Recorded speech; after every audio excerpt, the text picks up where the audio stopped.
Assalamualaikum warahmatullahi wabarakatuh. Selamat pagi Soma, selamat pagi, siang, sore, malam untuk semua sahabat Suduai, untuk semua sahabat sukses dunia akhirat. Ya, kali ini kita akan ngomongin tentang filantropi Islam. Filantropi Islam, apa sih filantropi Islam itu? Saya nggak boleh terlalu ke belakang nanti karena ini kejedok buah durian. Ya, saya bisa pegang buah durian ini ya, tapi belum matang ya gitu. Oke sahabat Suduai, kita akan ngomongin tentang filantropi Islam.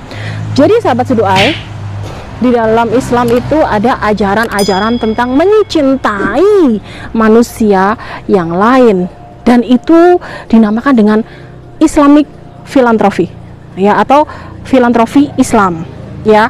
Kalau kata filantropi itu aslinya sih bahasa Yunani, artinya philos, cinta ya, kalau nggak salah cinta, dengan anthropos yaitu manusia ya. Jadi filantropi Islam tuh bagaimana kita mencintai manusia yang lain sesuai dengan ajaran dari Al-Quran dan Al-Hadis. Kalau ajarannya sih banyak banget. Ajarannya tentang zakat, infak, sedekah, dan wakaf. Itu yang besar-besar, belum yang kecil-kecil. Misalnya apa? Baik ke tetangga. Misalnya apa? Ada syariat tentang akikoh, syariat tentang kurban, syariat tentang apa ya? Kita baik kepada para tamu dan yang lain sebagainya. Dan ini juga nantinya akan mempunyai implikasi terkait dengan distribusi kekayaan. Bagaimana seorang muslim yang baik, dia harus mendistribusikan kekayaannya, karena sebagaimana yang saya udah take di video yang lain ya, di video apa ya, perbedaan antara ekonomi Islam dengan ekonomi konvensional, bahwa dalam ekonomi Islam ya ada distribusi kekayaan, ada juga distribusi pendapatan, yang mana orang-orang kaya merupakan bendahara Allah dan mereka adalah wakil Allah sesuai dengan tafsir di surat Al-Ahzab ayat 7 ya, bahwa mereka juga harus care, harus mempunyai kesadaran sosial yang baik untuk bisa merangkul orang-orang yang miskin, orang-orang yang memang membutuhkan support, dorongan dari orang-orang yang kaya, agar nantinya miskin sih miskin, tapi nggak boleh ngenes gitu ya. Orang miskin, ada orang kaya, itu sunatullah, tapi dalam Islam menjadi seorang miskin yang bermartabat karena dirangkul oleh orang-orang yang kaya, itu menjadi suatu keniscayaan, suatu keharusan gitu ya. Jadi orang boleh miskin asal masih bisa makan, masih bisa sekolah, masih bisa berobat kalau sakit, masih bisa mempunyai rumah yang sederhana dan yang lain sebagainya. Oke sahabat Suduai, bisa dilihat di layar saya ya, bahwa kita ngomongin Islamic filantropi, bahwa misalnya nih ada ya di di skala internasional ya, itu ada laporan-laporannya yang bisa kita akses di internet. Ada Sundukuz Zakat lil Lajiin ya, ada Refugee Zakat Fund ya. Jadi ini juga diinisiasi oleh UNHCR, yaitu yang concern ya mengelola dana zakat untuk para refugees ya, para pengungsi-pengungsi yang berasal dari negara-negara muslim ya.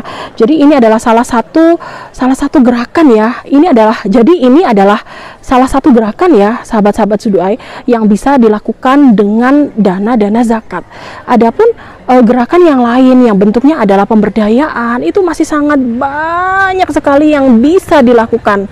Bentuk-bentuk dari layanan ataupun bentuk dari penyaluran zakat, infak, sedekah, wakaf, itu misalnya bisa dilihat dari gambar yang saya tampilkan ya, yang nantinya ditampilkan di layar ini ya. Misalnya ini ya, ada Rumah Sakit Mata Ahmad Wardi ya. Jadi pada akhir bulan April ya, di tahun lalu ya, Badan Wakaf Indonesia dan juga Dompet Duafa meresmikan Rumah Sakit Ahmad Wardi di Serang, Banten. Jadi sahabat Suduai, rumah sakit ini merupakan rumah sakit mata pertama di Indonesia dan bahkan di dunia yang berbasis dari dana wakaf. Ya, rumah sakit tersebut berdiri di atas di atas tanah wakaf dari keluarga Ahmad Wardi yang diamanahkan kepada Badan Wakaf Indonesia sebagai nazir dan dikelola oleh Yayasan Dompet Duafa Republika, sehingga dinamakan Rumah Sakit Mata Ahmad Wardi, BWI, dan DD, Dompet Duafa. Jadi sahabat Suduai, untuk misalnya tentang wakaf uang dan wakaf melalui uang, sahabat Suduai bisa cek aja di konten saya yang lain yang terkait dengan wakaf ya, pengelolaan wakaf melalui uang ya, yang ada di Unisma, Yayasan Unisma ya, ada di konten yang saya udah share di beberapa waktu yang lalu. Jadi sahabat Suduai, zakat, infak, sedekah, dan wakaf itu mempunyai dampak atau impact yang sangat positif bagi pemberdayaan masyarakat, bagi pengentasan masyarakat yang memang kurang mampu. Kalau zakat itu kan banyak ya, nanti ya sahabat-sahabat Suduai ya, bisa tergantung beberapa asnaf ya, ada 8 asnaf kalau untuk penerima zakat. Jadi sahabat-sahabat Suduai, ada beberapa penerima zakat ya, kalau kita bisa cek ada 8 golongan di penerima zakat ya. Nanti sahabat Suduai cek aja yang video saya yang tentang kritik atas 8 golongan penerima zakat, sudah saya upload di beberapa bulan yang lalu ya. Jadi kalau zakat sahabat Suduai itu kalau yang kita bisa pahami kan ada zakat profesi ya, itu sebesar 2,5%. Itu kan kias dari zakat mal, terlepas dari beberapa perdebatan yang terkait dengan zakat profesi ya. Kan ada zakat mal ya 2,5%, nanti yang peternak-peternak, ada yang pengusaha yang di bidang peternakan, ada zakat peternakan. Kalau kambing nanti ukurannya beda sama sapi, beda sama onta gitu kan. Nanti cek aja. Kalau mau lebih detail sih ada di buku saya sebenarnya ya. Saya menulis buku Islamic Entrepreneurship, kewirausahaan berbasis pemberdayaan. Ada di sana di bab yang terakhir gitu ya. Ada juga zakat misalnya yang lebih besar lagi, pertanian ya. Pertanian kan kalau diairi oleh air hujan itu sebesar 10%. Kalau airnya bayar, si petaninya bayar air irigasi itu sebesar 5% ya. Dan kenapa zakat pertanian itu besar nilainya, lebih besar dari zakat mal ya, yang kemudian dikiaskan ke zakat profesi? Itu karena seharusnya nih ya sahabat Suduai, petani itu kaya gitu ya. Maka di Indonesia ini seharusnya petani-petani itu bisa hidup sejahtera ya, karena salah satu indikatornya adalah zakatnya yang harus dikeluarkan tuh lebih besar daripada zakat mal gitu kan. Kemudian ada juga zakat barang tambang, itu lebih besar lagi karena kalau nggak salah 1/5 ya zakat barang tambang ya. Dan ada juga yang lain sebagainya. Ini baru zakat loh sahabat-sahabat Suduai. Belum lagi misalnya kalau infak, sedekah.